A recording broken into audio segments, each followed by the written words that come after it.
Hello, mic test. Hello.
All right, good morning, everyone, and welcome to our final day of the training.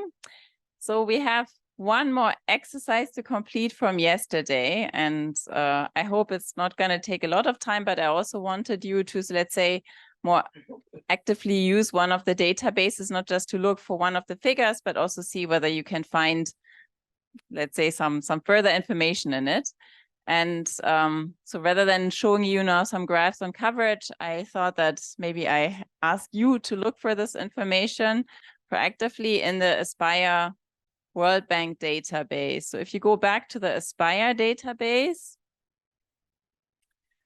I want you to discover to what extent different quintiles, remember the income distribution that is chopped up into 5 different groups sorted by income, to what extent they are covered by social insurance, and then how this compares to social assistance. And if we have some time, because I said we want to keep it short, then also look at sort of how this compares to other countries in the region. I know that I didn't do like a lengthy introduction into the database, but basically what I outlined yesterday should be sufficient for you sort of to navigate and to find this information. If you remember, it was the Aspire database was organized also by different programs, interventions, so social assistance, social insurance, and labor market interventions. So if you actually go into this portal, then you will find also the data that we're interested in. And of course, you can also work in groups with the people who are around the table. So you pull together your knowledge. Any questions? I see some question marks, at least in your eyes. I would suggest, why don't you get started? I mean, pull up the database. I'll be walking around. If you have issues or if you are getting lost, I mean, I'm happy to assist. Yeah.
about it?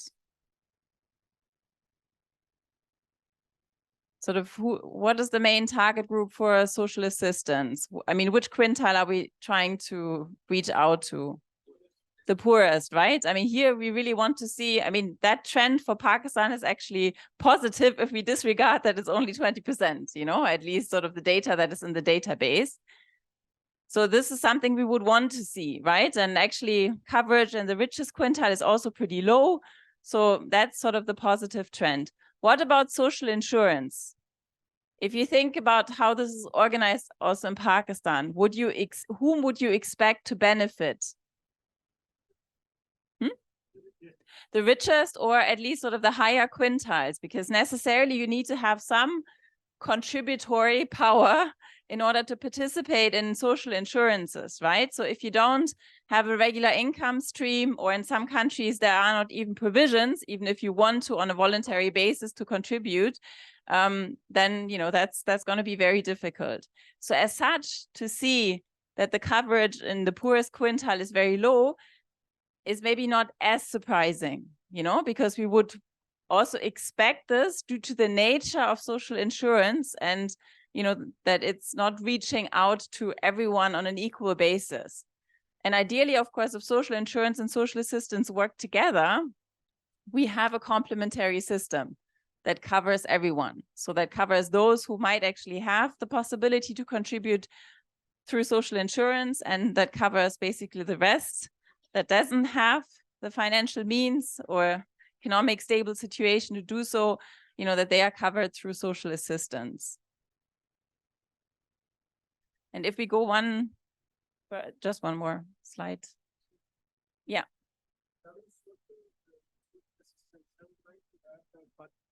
Pakistan is one of the few countries where people contribute the undocumented charity. I mean, these are the reported figures, but there are people who you know, who help each other in our society, especially to the suburban areas or the rural areas, and those figures are not reported, which would be like multifolds of these figures.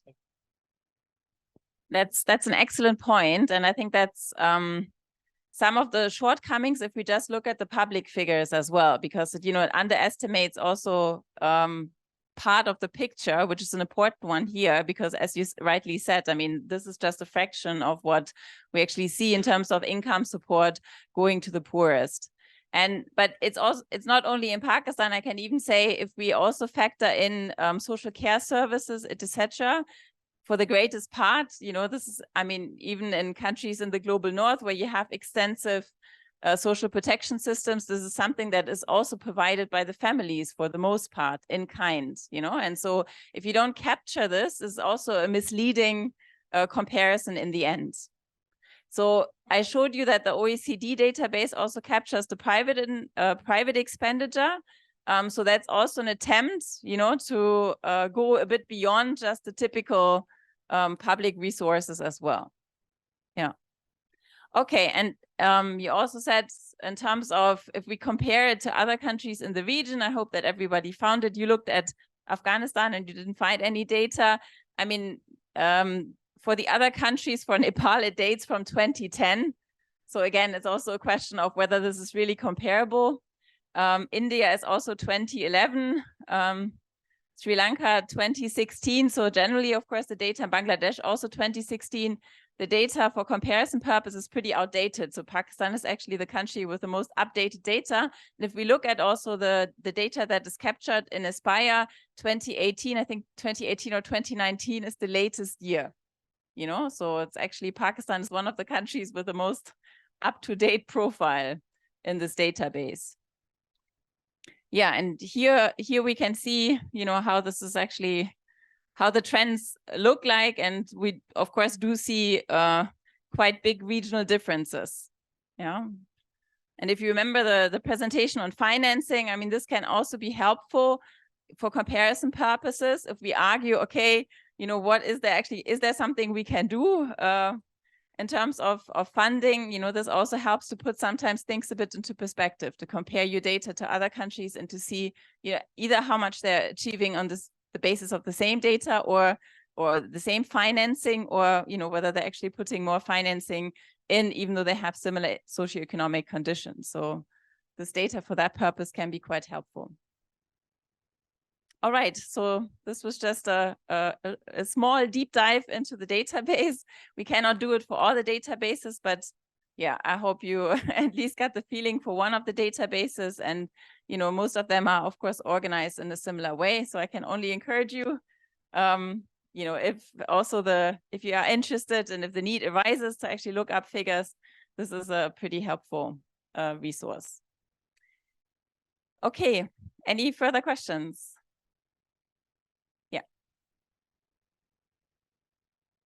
Is it official data communicated by Pakistan, or is it something World Bank has conducted its own data or research? This is based on the national household surveys. So it's, of course, very often World Bank is engaged or involved or supports or financially supports also the household surveys, but it's actually national data that is collected. And that's why also it's so outdated, because it's survey data. And of course also national surveys. I don't know what the latest national survey is from Pakistan. That's the latest? Okay. So that might also explain why you don't see any more recent data. But in the ILO data dashboards, you should have more recent data because their countries have to report on a more frequent basis. And administrative data is, of course, more readily available as well, right? So this is something you're collecting on an ongoing basis. Okay, then I think we get started with our presentation on adaptive social protection. And for this, I would ask Mustafa to join me.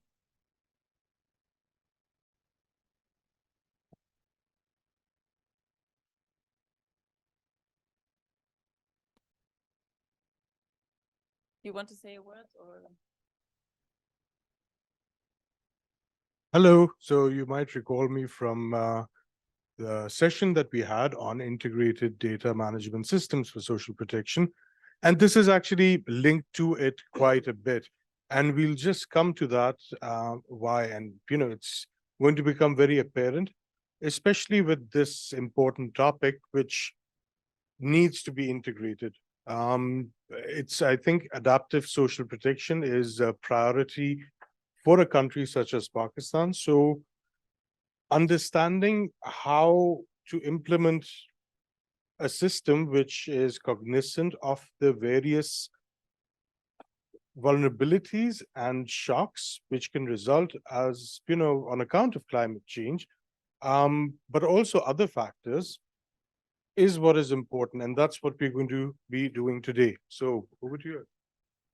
Yeah, and we'll do it together. So Mustafa will bring in sort of the local expertise and will also bring you up to speed of where the developments are in Pakistan. And of course, we also have some colleagues here, you know, who are sort of working on this topic or at least related to this topic. So I would also ask you to sort of come in and share your knowledge and your expertise on this as well.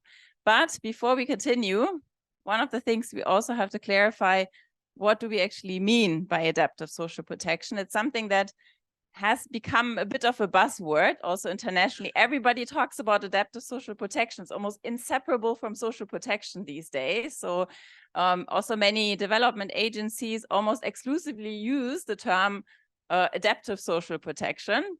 So one of the first things we want to look at, as I said, is, you know, what is this actually all about? You know, what is new about it? How is it different from social protection as we know it? And then also we want to look at what can we do to make adaptive social protection a reality. And there are these 4 famous building blocks that the World Bank came up with. And I also find it actually sort of a nice flow to it. What do we need to focus on if we want to make social protection more adaptive? And here we're talking about changes to programs, data and information, financing, and also the institutional arrangements that are important. But first things first, if I can get this to move. How do we define adaptive social protection? Here I wanted to find out from you.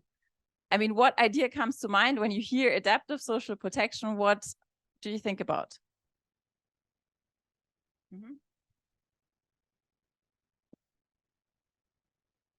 Contribution for savings in order to counter any future shock. Okay, so savings in order to counter future shocks, to be better prepared. Long-term social protection system, okay. Okay, so it might be related to disasters. Yeah, very good. Designing the policy and program in a way that it is adaptive and leaves the room for making any informed decisions in the face of any disaster or any shocks. Okay, so also sort of the systemic level to it. Yeah. Basically, it's a preparedness to cope the unforced situations or disasters. Okay, very good. Any further ideas?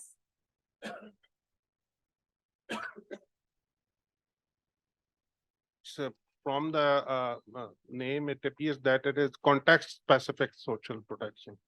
That is. Context specific. Yeah. So maybe the adaptive element has something to do with it, that we also need to adapt to the context. The systems need to adapt. People need to maybe adapt in terms of savings and, you know, their overall behavior. Yeah, very good. Any further ideas? You can also say you have no idea. These are such initiative which makes people more resilient in order to cope unforeseen any disaster or risk. Okay.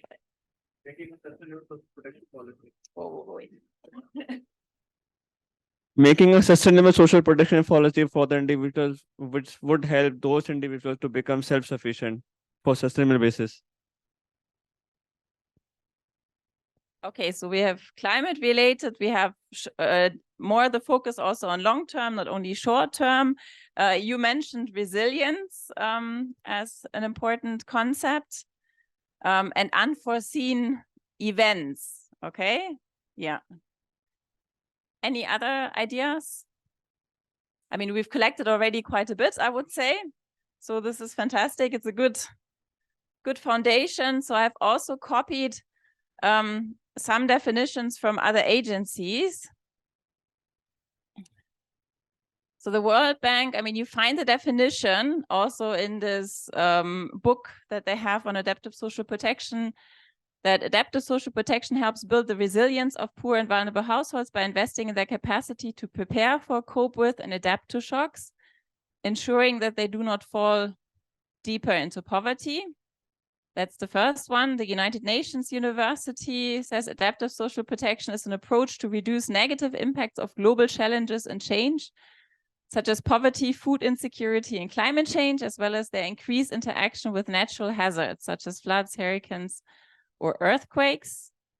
And then in the ILO, we see that ASP, adaptive social protection, refers to a series of measures which aims to build resilience of the poorest and most vulnerable people to climate change by combining elements of SP, DRR, and CCA in programs and projects. Does anyone have an idea what DRR and CCA is? Yeah, climate change adaptation, and you mentioned also disaster risk reduction. So maybe not easy to see, but still we have sort of different priorities that actually come through in these definitions. And some, I mean, at least the first one in isolation, I also personally don't find very helpful. I mean, I actually find it really confusing if we just look at that adaptive social protection helps build the resilience of poor. I mean, you mentioned that as well. And I think resilience is definitely something that is very important when it comes to adaptive social protection. But if you read through the definition, personally, I would not see the difference necessarily to regular social protection, right? Because, I mean, also social protection by itself is about ensuring that people actually prepare for, cope with, and adapt to shocks. So here, I think it needs a bit of a nuance, and it's actually also in the World Bank publication, they nuance it later on, but sometimes I've seen that people actually pick out this definition and use it, and I personally don't find this conceptually very clear, because then I ask myself, okay, but yeah, so what is really adaptive about it? You know, anyhow, of course, we want with social protection to achieve the same thing. So, but you have nuanced it already. I mean, you talked about not only resilience, but you talked it in the context of unforeseen events, disasters, sort of the change of perspective possibly as well. Think a bit about the future. So I think this is important to actually complement the definition or not pull it out of isolation. Yeah. Yeah. No definition talks about integration of disaster risk reduction, social protection, climate change challenges. I mean, if we look at the three of the definitions, none of them talks about integration. You're right. I mean, it talks about combining something, but it's not really sort of about integrating them sort of entirely, right? I mean, it talks about combining elements of these three. But again, the question is whether, you know, the combination of these three is all there is to adaptive social protection. And I think also, I mean, the second one already talks, I mean, puts it a bit into perspective and talks about an interaction, right? Sort of already broadens the notion a bit and says, okay, important to think about climate hazards and climate change, but maybe also in terms of the interaction with poverty, food security, etc.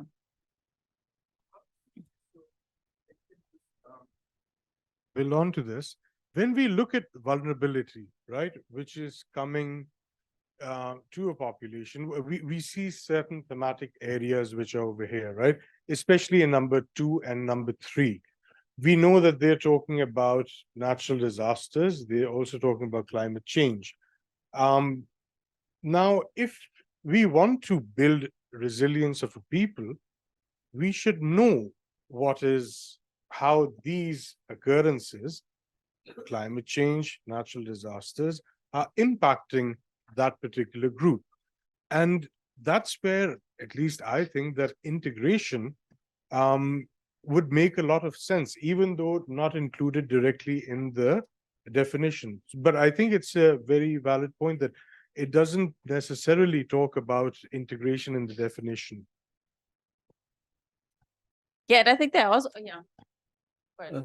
I think adaptive social protection is not only about the investing in people. It's also investment in the systems, because you are forcing a scenario where communities are weak or systems are weak. For example, take the example of Sindh. In last year's flood in 2022, there was massive destruction of houses and monsoon floods. So more than 1 million houses collapsed. So it's what I understand, the adaptive social protection is also investing in systems, the capacity building of the people, the livelihood development of the people, and skill development, and investment in the infrastructure as well.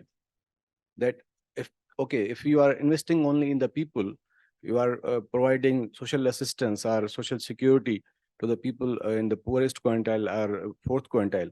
But if you are not investing in systems, so where they are living, the area is not secure or well in security or in a development phase. So the investment will not make any difference. I think that's a good point. And I think that also relates to the point that was earlier made also, that systems, I mean, a social protection system by itself needs to be adaptive, so also be sufficiently flexible so to respond, but also that we need to think a bit more about the context, as you were saying, not just the individuals, but also sort of the context that they're embedded in. And if we talk about disasters, if we talk about adaptation in the end, it also means, of course, that we're going to look at the surroundings. I mean, very difficult to just adapt people's capacity and so forth without really taking a good look around, in particular when we're talking about climate change. So this is, of course, not irrespective of the context, right? If means systems are infrastructure not supporting, so what money will make for them? the richest people in the flood area, they were looking for the survival during the monsoon flood, and that was disaster. So the money didn't make any difference for them, and even the vehicles and everything, all assets, they were unable to move. They were looking for the survival and looking for the support and help to escape the disaster. So I think you have really hit the nail on the head, right? When it comes to, let's say, supporting a population in dealing with a crisis, whether you are supporting them in preparedness with coping, or then later diversification and adaptation, it is going to be exactly context specific. And that context, which you just mentioned, that let's imagine there's just been a flood, right? If you give people, if all the supply chains have been disrupted, if there are no markets in that area which can provide goods and services, you have to give them food, water, medicine, housing. And that's exactly what I think PDMA does. Then when it comes to the stages of, let's say, rehabilitation or sending them back, you need a different type of approach for that. And it is all entirely dependent on the context. And I think that's also something we're going to be touching on later, that not each and every, let's say, covariant shock means that you can't just have one instrument for all of them. Because even, and I'm sure nobody would know this better than you, and maybe you can tell us more about it, but when the floods happened, right, there were a lot of people who had to, let's say, of course, a lot of people required rehabilitation, but there were a lot of people who just didn't go back. They probably moved to urban areas. Was that the case? During the floods, the water level was up to rooftop level. So houses were submerged inside the flood area. So if we are talking about the markets, that people had money and they wanted to buy things, but markets were also under the flood. So infrastructure also is a very important. We need to consider in social protection, that when you are it's a last day we were talking about social protection is a development policy, as a development initiative. Social protection is not out of development initiative or development policy. So we need to think very differently when we are talking about adaptive social protection. So it's a long-term vision where we need to think about all the systems, infrastructure, and then supply chains, and the safe places, and the well-being of people, food security, because these are all interconnected. So you cannot say that if people will have money, they will be rich, so they will escape the disaster. But when we are talking about the mass scale of disaster, if it's on mass level, suppose flood or some type of plague, or some when any destruction in the crops or some diseases. So that creates mass level disaster.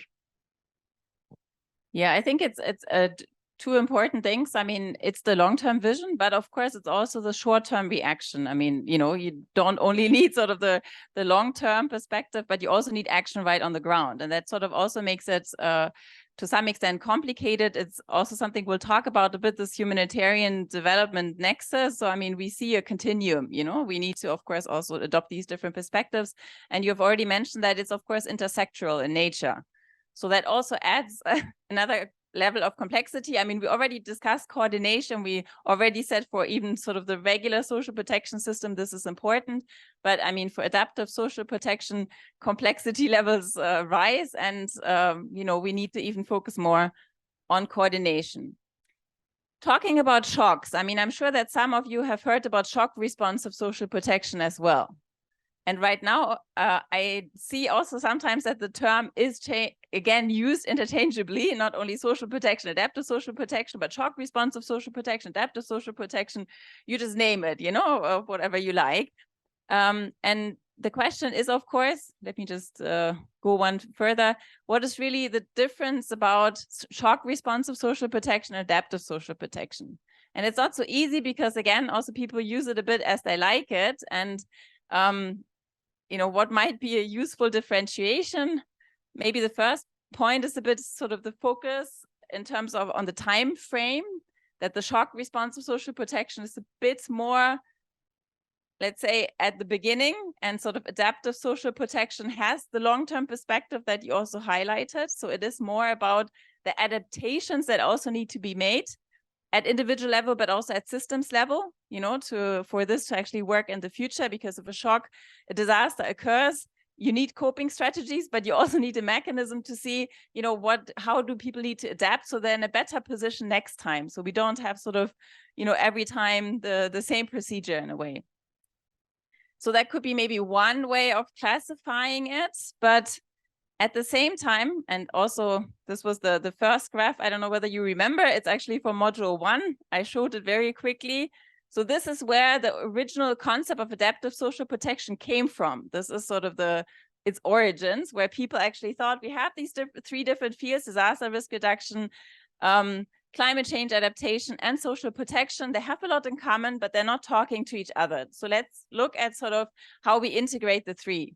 And here, of course, there was a distinct box of shock responsive social protection and climate change adaptation, and adopted a bit this time perspective on the one hand, but also we need to realize that adaptive social protection is not only about shocks. A lot of you mentioned disasters, but we also heard unforeseen events. Can anyone think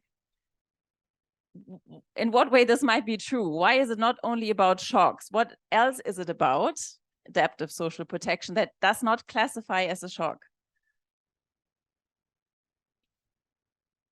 Yeah, inflation, maybe something that's, you know, that might equally affect the group as a shock does. Yeah. Heard health. Yeah. In what way health? Yeah. Let me just. Yeah. In case of any disease, chronic disease, you must have some saving in with yourself so that you can cope with it, like health insurance. Yeah. Okay. So the question is, I mean, chronic disease, is that sort of the, you know, is a part of adaptive social protection or regular social protection, or when does it become the job? Yeah. Do you want to elaborate why both? For any chronic disease, there must be adaptive social protection schemes would be there. And for daily, like uptake of food, or you can say nutrition related, these intervention must be in social protection. Okay, so you're sort of tagging it a bit to the timeline and saying if it's something long-term, then it's more about adaptive social protection, and otherwise it's about the foundational system. Yeah, so it's basically about the preparedness and capacity to absorb the ups and downs in the future. Basically, it talks about, if we are talking about adaptive social protection, it means you are preparing a community, a region, or country to cope with situations, or you can say the ups and downs. So it's basically not means a thorough way. It's a ups and downs. Sometimes you are means rich, sometimes you are poor. So you are, or sometimes you are living in a good state of environment. Sometimes you are facing the crop disease. Sometimes you are facing the floods, like unforeseen situations, or like a heat wave. So Okay, yeah. yes. Excuse me? Yeah. There are two scenarios, that one is a disaster and second one is risk. Disaster is like natural any event happen, or which may be not your control and something. And risk is you can mitigate it, you can cover it, you can preemptive action can be taken in order to control the risk. Okay, yeah, I can see many different concepts. I think we need to differentiate a bit. I mean, you know, what is the risk and what type of risk are we talking? Also different types of risk. I don't know whether you wanted to touch on this. Well, I would talk about the adaptive social protection not being the shocks alone. Yeah. Well, allow me to use a complicated term here. It's a long-term transformative capacity building in ecosystems, in systems, and in human beings.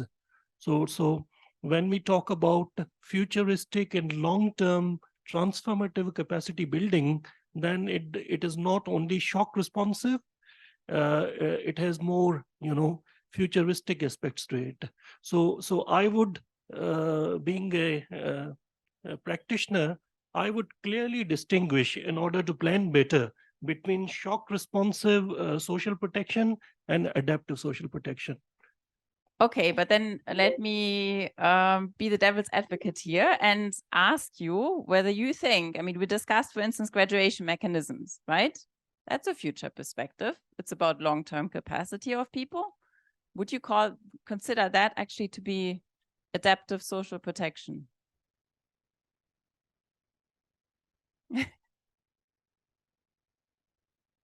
I'm really glad we're having this debate because I think it's... Well, I cannot debate on the definitions with you. You people are experts.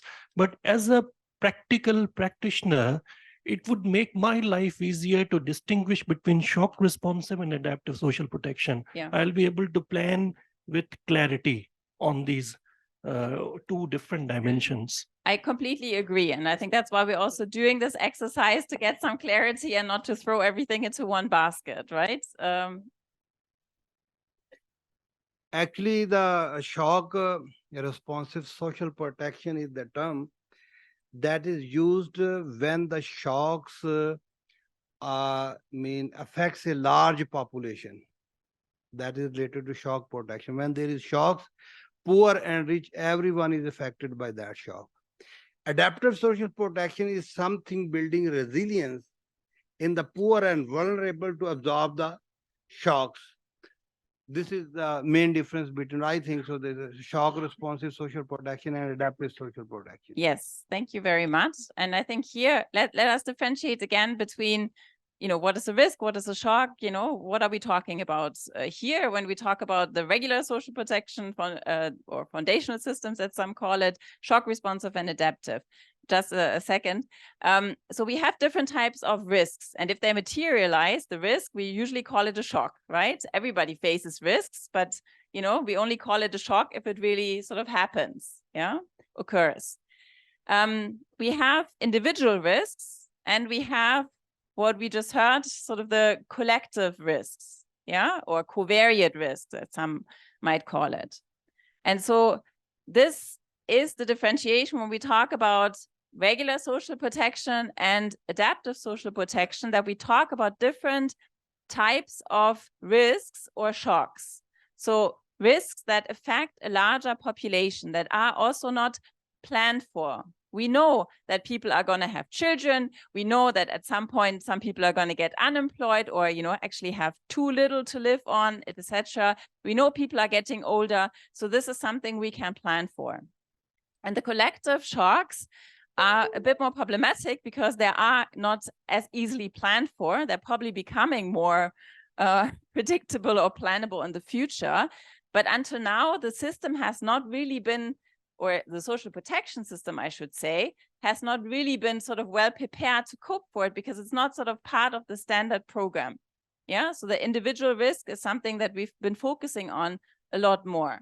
So we have now the collective shocks. This is one element, but we also have other events that affect the population at large. We have shocks, but also you mentioned, for instance, temperature rises. So there are also low onset events, as we call them, that actually change the situation and affect the population at large, and that we also need to do something about. So, it's not just about the a heat wave instantaneously, but it's also about sort of climate change, rising temperatures, rising sea levels, changing situations. And I think, I don't recall who, but I mean, also several of you, I think you also talked about not only natural disasters, but there are also other slow onset events. Someone mentioned, I think you mentioned inflation, other economic and social demographic changes that we need to be concerned about.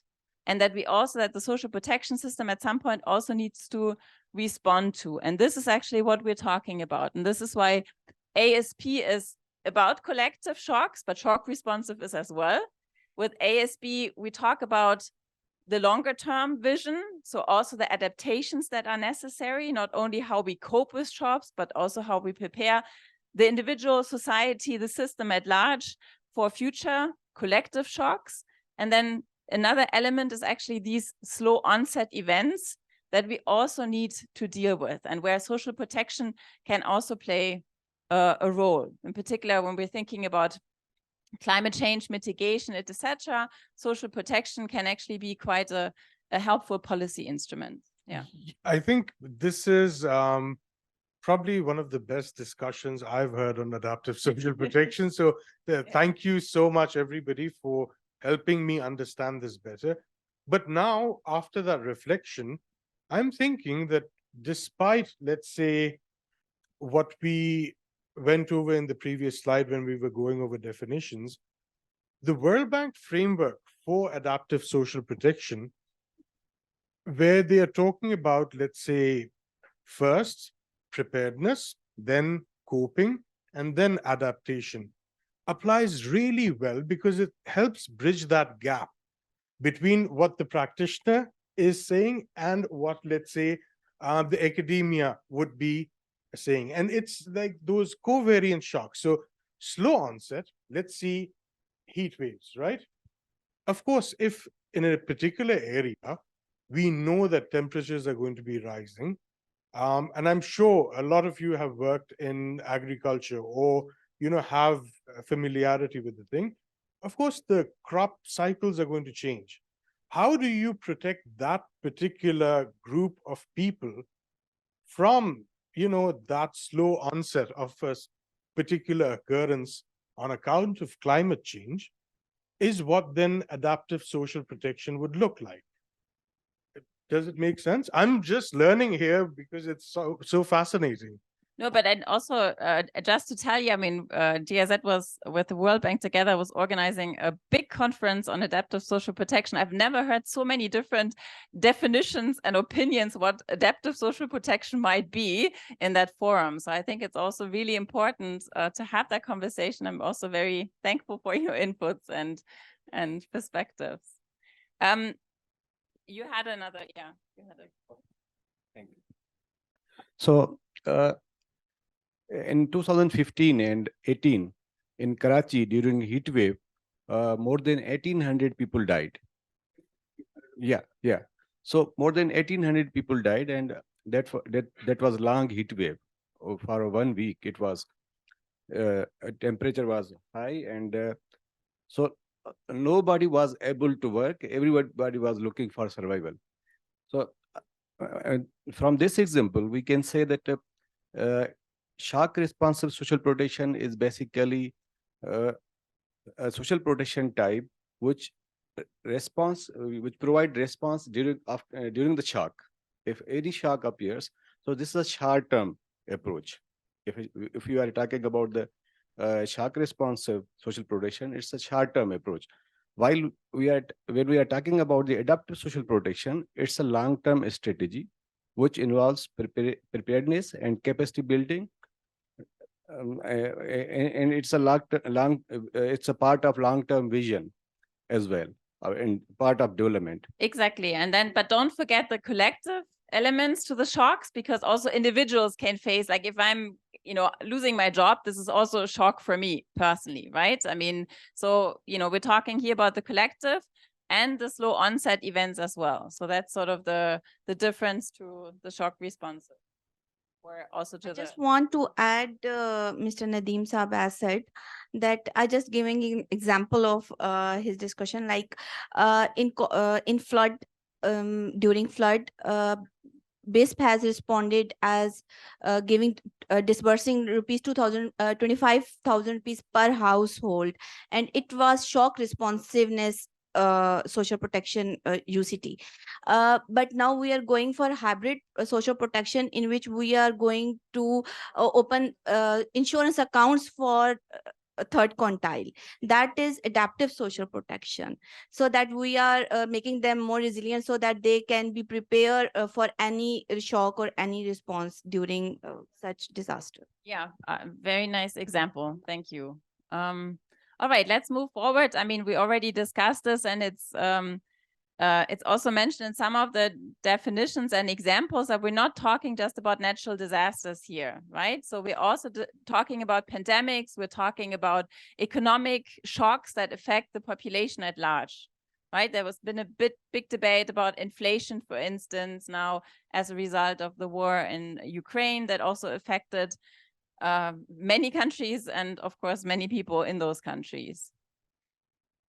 So this is difficult to see. I just wanted to show you from sort of the global risk reports here, if we go up a bit,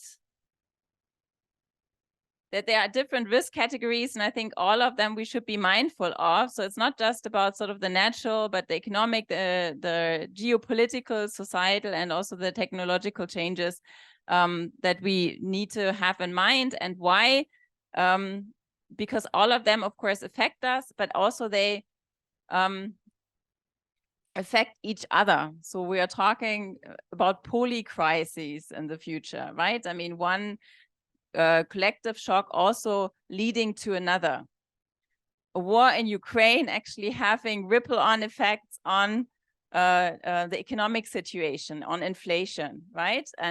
And so this is something that, of course, we have to bear in mind. So it's not a crisis at a time that we need to be dealing with, but here this rather fuzzy graph shows you that basically all these different, the covariate shocks are also connected. Yeah, so that makes, of course, also our situation even more complicated.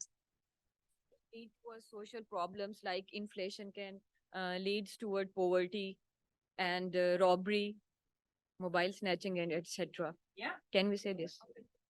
Exactly. So, I mean, also, if we think about sort of the economic crisis leading to a social crisis, and again, that is, of course, sort of a breeding ground for further crisis as well. And, you know, we also talk, when we talk about climate change, very often that inequality is also sort of a hampering factor as well. So we need to also sort of be mindful of the interactions that we're looking at. Just a second. So this brings us finally, I mean, to the definition I wanted to share with you. So here, basically, the World Bank has also put it together. It talks about natural man-made shocks, such as pandemics, natural disasters, economic crisis, fragility and conflict, and forced displacement have become increasingly frequent, interconnected, and devastating in recent decades.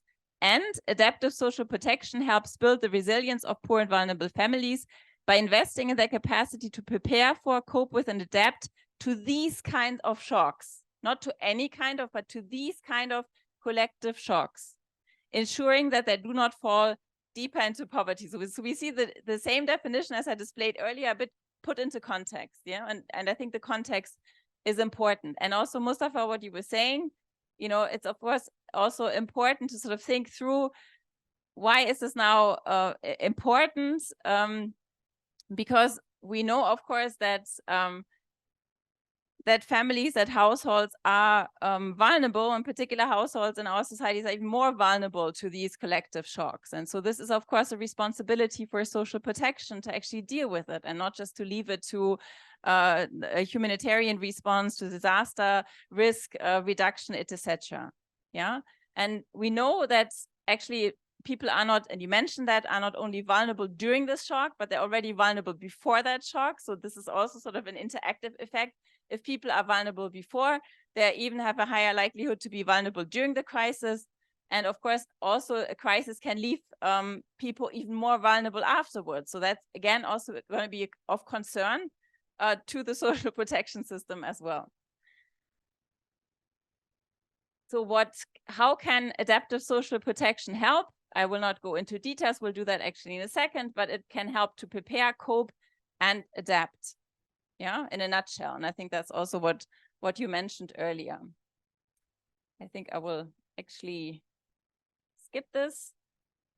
And we'll now get to what can we actually do now that we've defined adaptive social protection, you know, what is it all about and how can we make systems, social protection systems, more adaptive. And there are these 4 building blocks that we'll be talking about. Programs, data and information, finance, and institutional arrangements and partnerships. So 4 areas we should be thinking about, and where we might also have to do some changes and also some further thinking. You already mentioned about programs, and I think we had the example also from BISP, what they have been doing to change the regular programming. Yeah, so that's of course an important consideration.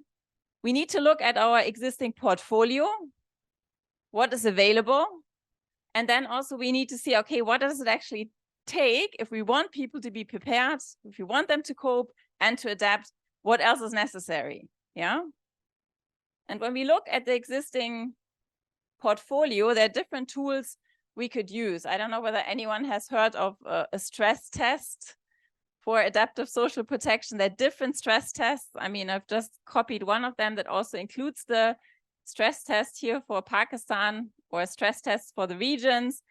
It actually looks here at these different building blocks, and it assesses to what extent the country is ready. Yeah, so this is a bit the idea behind it. So, you know, before we actually make any changes to the social protection system, think about new interventions, etc., we need to take a good look at what is already on the ground. And the stress test, this is the one by the World Bank, but also UNICEF and I think WFP, they've also developed stress tests. This is just one example here, how this could be done. And here you have the assessment range from latent, nascent, emerging to established and advanced. And for Pakistan, and it's actually sort of a recent assessment, or a fairly recent assessment, I think from last year, or 2021 latest, classified Pakistan in terms of the institutional arrangements that are in place to actually achieve the preparation, the coping, and the adaptation are nascent. The financing arrangements that are in place are nascent. Programs is emerging, and I guess also the BISP example is one of it, you know, why it's emerging, and progress is also recorded, and the data and information is also emerging. So this gives you, I mean, this table now, it doesn't give you a sort of a detailed idea that you can use in order to program and take further action. So this is of course just a summary, but there's also more information on it. So if you want to read about the stress test in Pakistan, I've also included the study later on. So the stress test can actually help us to identify, as we're talking now about programs, suitable programs. You know, if we look at sort of the portfolio, social protection portfolio, they could say, okay, these programs are actually well in place to also help us to respond to slow onset events and also to shocks, and also in the long term. But in order, you know, for these programs to be really suitable, we also need to have, or to ask ourselves a couple of questions. I mean, the first one is this actually the right tool for the job? So are the objectives, for instance, of BISP compatible with this emergency response to a shock? So is this something that we can easily put together? The next one, which is even more complicated, are those that are being reached most vulnerable to shocks? Why might this actually be a question? I mean, if we have identified people in our social protection system, for instance, now through BISP, we know people are hopefully vulnerable if they're below the PMT score. Why is this now a question we should be asking ourselves when it comes to these collective shocks, whether they're also vulnerable to shocks?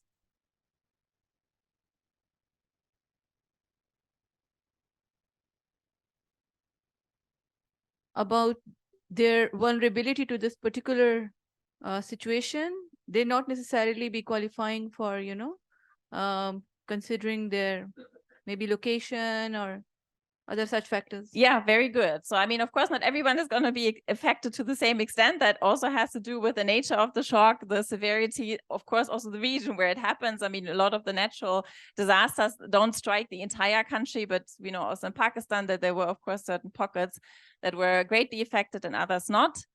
And then we also don't have the same group of people who were affected. We could also imagine with a shock, if everything is underwater, it's not only the BISP beneficiaries that, you know, need support, but, you know, there's a population, a much larger population that we are looking at. And so this is something that, of course, we need to capture and that we need to know. If we don't know who's vulnerable to shocks, or to particular shocks, then we definitely have a problem.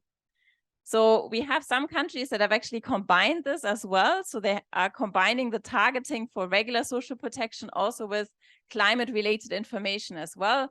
Or we also see that in some countries, they're sort of overlaying the databases. So you have geospatial data on vulnerability, or basically also general shock patterns, etc. And this is going to be then put together with a database on individual vulnerability levels as well. And so that, of course, helps you get a better or richer database to actually do the targeting in the end. And then also, I mean, if we look at sort of existing programs, I mean, very fine that they are already supporting some of the people, but the way that they're supporting them might also not be adequate for a collective shock. Yeah.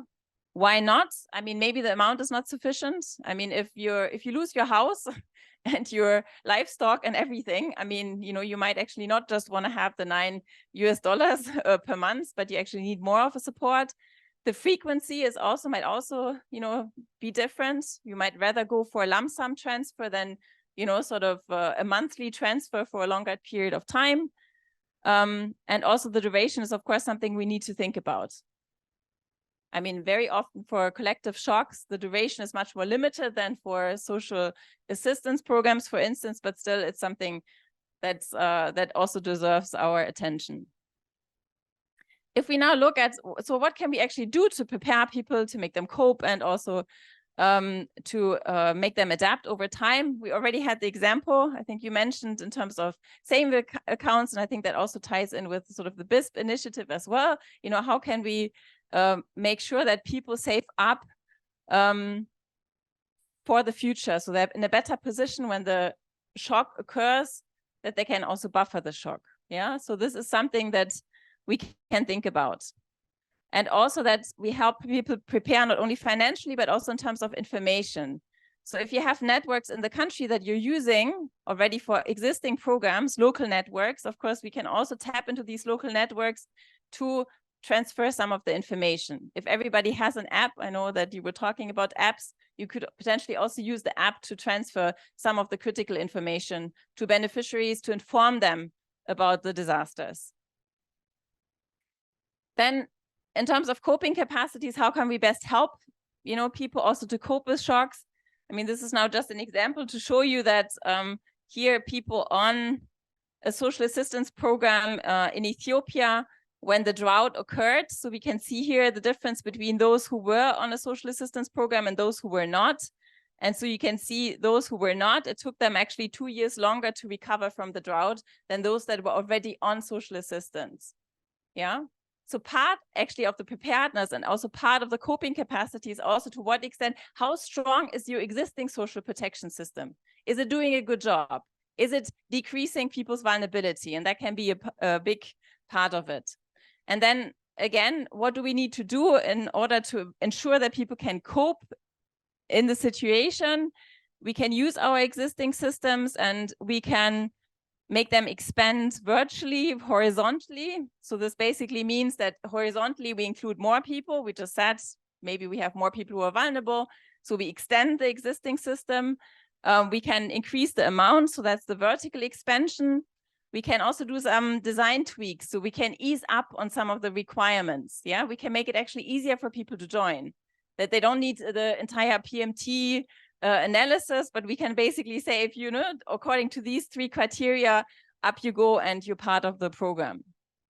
And also we can ensure that, you know, the programs piggyback on each other. So if we already have a payment system that is established for a program such as BISP, then we can also use that actually also for the emergency response, or they can be more loosely aligned. So they're not using the same systems, but they are conscious of each other and also are talking to each other.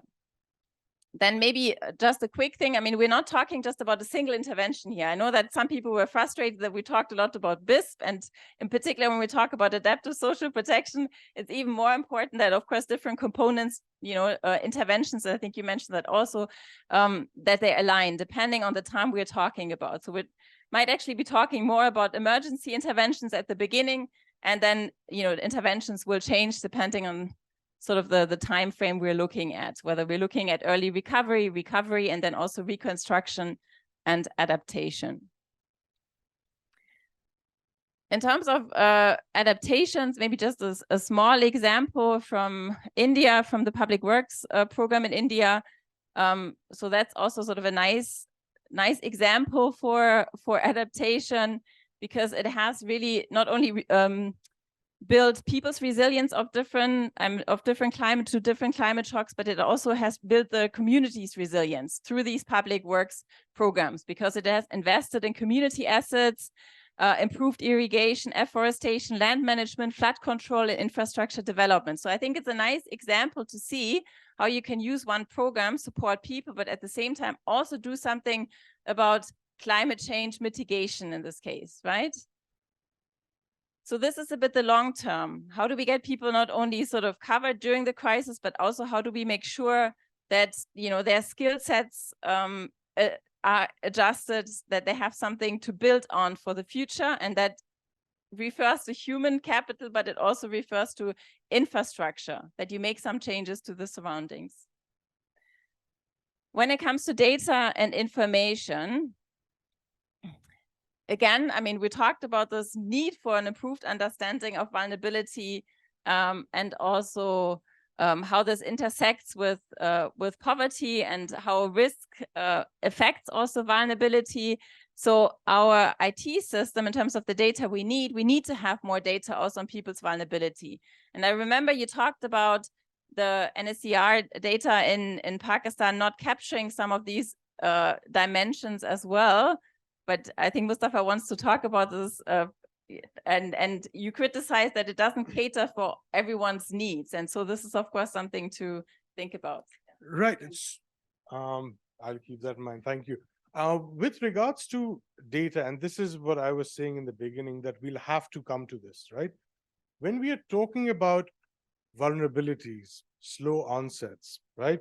Climate change adaptation, any system which we have right now, let's look at, for example, and I'm sure the BISP colleagues can actually inform us better of this, but at present, the system which we had in 2022, when we were looking at, for example, during the COVID response, availability on employment status might not have been available with anybody, right? Similarly, when we look at things right now, within the overall data set that we have with the NSCR, we probably would not have the type of information on climate, and how climate is impacting a particular population group. I do know we have information on, for example, how much agricultural land they have, how much, let's say, what crops they actually invest in. There was even one of the fields which included, if I remember correctly from, the time, what the mother tongue, was in that survey. Now, when we are looking at the importance of integrating databases, just think of it that the National Disaster Management Fund, NDRMF, which is an institution established by the government of Pakistan in 2017, they've conducted these risk mapping exercises, right? These are known as multi-hazard vulnerability risk assessments. They're there for 20 of, the cities and regions where we have, the most likelihood of, let's say, disasters happening. Imagine how rich your database would then become if you get that information and integrate it into your system as well. The principle is exactly the same, right? that just like you were using the wealth profiling indexes with, supplementary data coming in from the FBR or telcos, or let's say, land registration authorities or excise and taxation, that was the basic element of, let's say, the wealth profiling setup. If you add the multi-hazard risk assessments to it, it would further enrich the data in a way which then allows you to already identify who are the people who are perhaps most vulnerable to those risks, and then tweaking your program, just like the country beautifully did so during COVID, make the necessary changes and help the system adapt. So that's essentially what I wanted to walk through. And that's why we need that data integration. And that actually goes back to our previous section, that how do we develop those systems? I think we've covered that. So, we need an integration of data, but also we need data on more people. And in Pakistan, you're in a fortunate situation that your social registry actually covers so many people. I mean, this is not the case in other countries where the social registry only covers a fraction of people. And that makes it also more complicated, of course, to, let's say, expand horizontally to other people, because having the data on disasters, I mean, is one thing, but we still, of course, also need to know at an individual level, to what extent they're vulnerable. Yeah, absolutely. And I think this is where the government of Punjab, if CEO Saab allows me that, privilege, but I think they're doing a fantastic job where through the PSER in the Human Capital Investment Program, it's about integration with the provincial databases for collecting that data on things such as what we mentioned. But also, I think one opportunity would be getting data from PDMA of who are the people who regularly, or what areas regularly experience, let's say, disasters, specifically the people who experience those disasters, and then already perhaps supplement them with an additional cash transfer to build their resilience and to give them that coaching, mentoring, and that would then bring that system about. All right. And I mean, next to having, let's say, more data, we also need to worry, of course, about the quality of data and also the recency of data if a shock occurs. And I remember also with COVID, the Philippines had a social registry, but it still took them actually a couple of months, up to a really long time, to get up to speed because the data was not up to date. So just the fact that you have a social registry also doesn't mean that the data is of sufficient quality that you can use it. But it's not only that we need information about people, and here are just two examples that also show you the potential of novel data sources. In terms of satellite imagery, we can use that actually for natural disasters or events that are occurring, but we can also use it to assess the vulnerability of people. So there are now mechanisms that actually use satellite imagery to get actually a better understanding of vulnerability by looking at the building density, looking at the rooftops, etc. And other countries are, for instance, also using the past history of mobile phone use to respond quickly, to have quickly an update on vulnerability levels. But this is not the only thing we need. I mean, we also need data in order to be informed when a shock occurs, right? And this is the triggers or the early warning triggers. And those are, of course, important. And there, again, we need data for this in order to know when do we actually pay out, when do we provide support, etc. So all these decisions are informed by having data. And so again, I mean, there are different ways of how you can collect data so that you have early warning triggers, that the hurricane doesn't need to be sort of already in striking the country, or the drought might be hitting the country severely, but that you have an early warning, that you know that it's on its way. Yeah, and so this, of course, also needs to be integrated. And then also we need to worry about post-disaster information collection. So there are, again, also different examples of how this can be done and how this can be leveraged through existing systems. So if you're already communicating to people through an app, like in Chile. I mean, they also collected information after the disaster, how people were coping, what were the needs to cost out the next intervention. Yeah, so that's again also important. Yeah, sorry, we're rushing a bit through. I mean, also very important topics, and actually topics where we could be spending hours on as well. So just to give you a glimpse, why do we actually need to worry about financing? I mean, we generally need to worry about financing and social protection, and it's a big worry. But when it comes to adaptive social protection, why are there actually different considerations?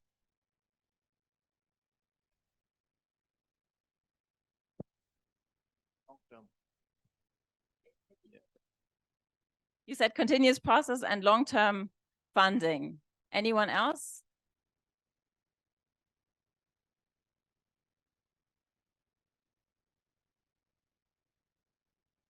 Maybe just, well, generally, of course, we're talking about more funding that is actually needed if we have more collective shocks. I mean, that also means that we need to worry about our fiscal envelope.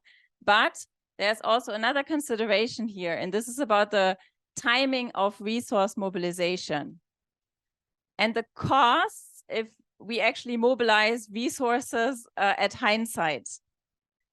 And just to give you an understanding of what it means, if we only worry about the costs and how we're going to fund a shock response later on, and not if we anticipate it, is, I mean, just this example, I find this quite telling. So it's in Ethiopia. Reactive funding actually, or sort of the responsive funding in good time, made the country save actually $6 million on the spot, and also thinking about the economic consequences. Remember that we said that it takes a long time for people to recover. So if we come in early enough so people don't have to recover for a long time, there's an additional saving of close to $50 million, yeah? And also, what does it mean at household level? So if there's a 4-month delay in terms of the response, it costs, let's say, up to $50. And if there's a 6 to 9 month delay of the response, it costs $1,300 at household level. So responding quickly is really important. And that's why we cannot look for resources for a month in order to see how can we actually fund the intervention. And that's why this anticipatory funding on the one hand, or proactive funding is so important. And secondly, also, I mean, because many countries have been relying on a humanitarian response for these types of shocks, so we can also see that the needs are increasing for humanitarian response. At the same time, the funding is not matching up. So relying on humanitarian funding can also be quite a risky choice, not only costly, but also risky. If we want to do sort of pre-shock planning and think about, you know, what does it take for us to already put the funding in place before the shock strikes, then of course we need to have, or we need to do some costing as well, to set the resources aside, or to buy insurance, or to think about sort of loans that can be taken up. And so it's important to actually do the cost estimations upfront, to think about sort of which possibilities are there. How can I actually fund this? How can I put it into the budget? This is one way. So we have budgetary instruments. Do I think about market-based instruments? So can I actually approach the market for this type of shock management at collective level? Or do I actually need to think about sort of a strategy of contingency financing that also includes taking out a loan when the risk occurs? And whether these instruments are suitable depends, of course, also on the nature of the shock, yeah, and the severity of the shock. How frequently does it occur, and how big is it? You can imagine that market instruments are very difficult if you have, let's say, every year a flood that affects 3/4 of the population. I mean, nobody is gonna create a product on the market, you know, that you can get for that. So that is, in a way, the market-based instruments are for low frequency events. The contingency financing, so this is financial instruments that provide liquidity immediately after a shock, as I said, that, you know, where you can take out a loan. Of course, they also come, I mean, first of all, they are not suitable for, let's say, all types of shocks. And there might also come, of course, with certain risks. I mean, it means actually that countries are taking out more loans. And if we remember also the financing chart that we saw in the earlier presentation, Pakistan is already doing quite a lot or paying quite a lot for debt service. So that's, of course, also can be a risky strategy. And then the last thing, budgetary instruments. So to actually have contingency funding as part of the budget can also be problematic. Can anyone think about why?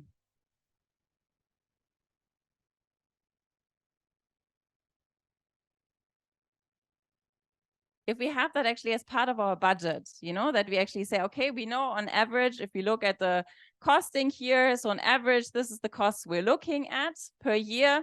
So we actually create sort of a budget line for these disasters that might strike.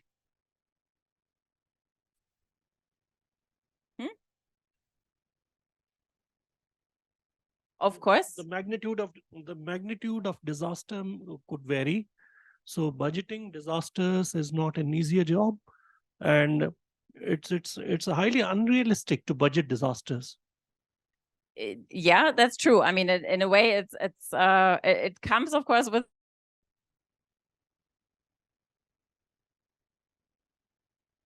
like this one, and so, you know, we're working with an average, so it might actually not be enough, or you might be setting aside quite a bit of funding that you're not going to use.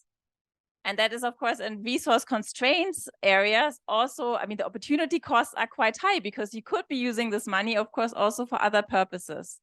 Yeah. So this is something, again, also to consider.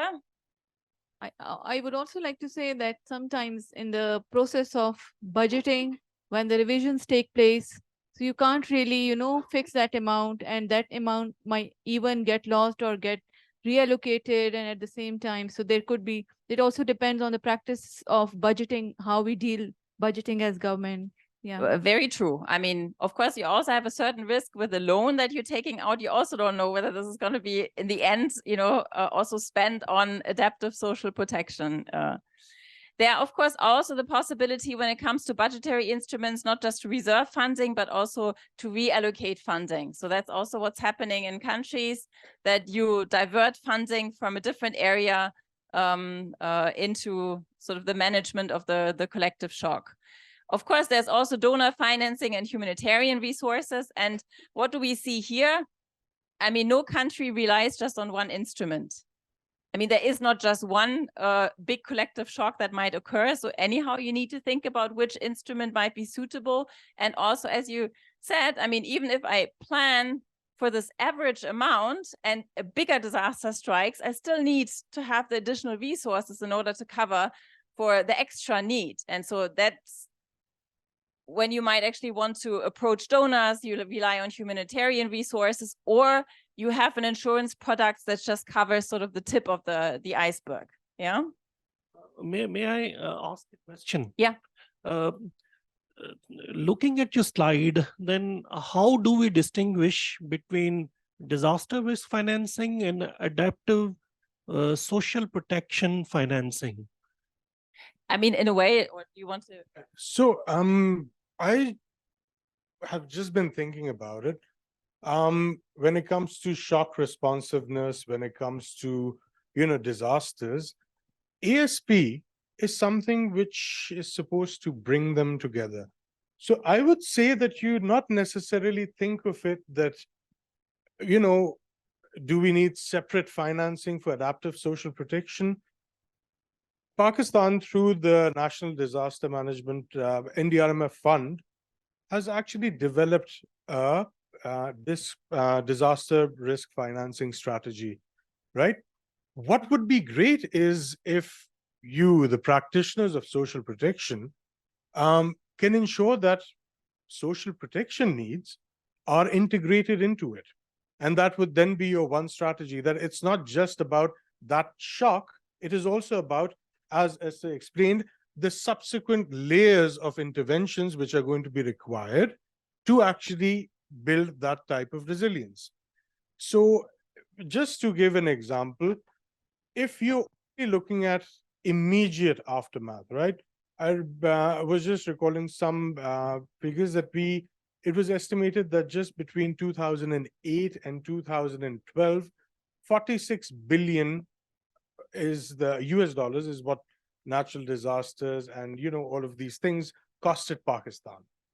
Now, that's just human loss, let's say immediate crop losses, and let's say reconstruction cost. But what about the cost associated with rebuilding livelihoods, right? Once that is integrated, and if you can build preventive measures to actually help people cope with the varying changes that are going to take place, you don't then need a different strategy. You just need a more holistic approach. So I hope that clarifies. I think that was a really nice answer. Yeah, sure. So it's about all about data. When we say about the shocks, so it's unpredictable that when the next shock will occur. So if we are carrying a history in Pakistan that okay, this type of shocks are coming again and again, like floods, like monsoon oriented floods, like crop diseases. So in this case, we are investing continuously. In system like reserve fund, we are allocating funds to allocating funds and continuously invest those resources to build the capacities, to build the systems. That's adaptive social protection. It's a long-term strategy. Basically, you are looking for a long-term development plan that if any shock is appearing after some time, so the people and systems are capable, and they can absorb shock and they can rebuild again. Like one example from any country you shown from Ethiopia or somewhere. So it was showing that the people those who continuously received the social assistance or social insurance, so they were able to survive in a shorter time, to go back in the system in a shorter time. So the people and communities those who were unable to receive, so it took longer for them, like 2 years. Yes, thanks a lot. And maybe just to also illustrate what you were just saying, and then I think we're wrapping up shortly. Here, I mean, about the cost estimations, it's not only about sort of the shock, it's not only about the vulnerability, but it's also about the type of response we adopt. And I think here, this is what you also mentioned, this is where the difference comes in, right? So, and also where social protection or adaptive social protection has a role to play. And then last but not least, we don't only need to prepare, I mean, in terms of know the cost estimates, know how we fund it, but also we need to disperse it. And so their countries, of course, are also at different levels. I mean, I think Pakistan is in a pretty good position also to disperse funding quickly, but this is, of course, what matters. And then last but not least, I think we'll just summarize this very quickly. We need these multi-sectoral partnerships. We discussed how difficult it can be to actually bring people together, but when we have actually a shock, it's even more important that there's not a lot of debate, discussion, role finding, etc., but that we really have a structure in place that is already sort of thought about earlier. We have a clear division of roles and responsibilities, and ideally we have one agency that is in place and not, 2-3 agencies that then are coordinating. And we need this, I mean, to be specified not only for the multi-sectoral level, but also the vertical level, so that also we need to know, last point here, what is the capacity at local level? If you set funding aside at provincial level, you might again also exhaust resources at some point. When does the federal level come in? And also how does the federal level come in terms of personnel, infrastructure, vehicles that you need, etc. So that's of course also something to think about ahead. And then not only sort of within the country, but also to think about sort of how do we bring in the humanitarian actors as well. And, how do we sort of have a good join hands together and have a good collaboration there.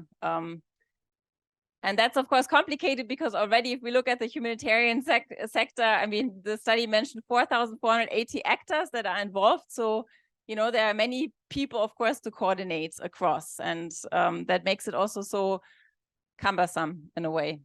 Yeah, I think that's it. I mean, we know this was quite a bit of information, and you might have not found all the answers now to your questions, but if you want to read up, I mean, we've compiled some resources that you might find useful. So it's about Pakistan, it's generally about adaptive social protection. It's also about extreme temperature, so that you also have a bit of information on the slow onset events. Yeah. So that's pretty much it from our side. And we know that some of it might have been also a bit theoretical. So as a next step, we'll actually do an exercise where you can put this a bit more into practice and put also the different building blocks together in a particular country case study. Yes, I think so. And so just to state that, I think a lot of development partners are investing in this particular topic. And right now, there is an opportunity for all of you to actually contribute to that knowledge of how you're going to build that system together. And this exercise is precisely about that. Just know that what we do here today is going to, of course, enable a lot of people to take that agenda forward, to push it. So we're really looking forward to this exercise. Use it now, or do we go for tea? So let's break for tea. And in the meantime, we'll set up for the group activity. Abhi kya time hua?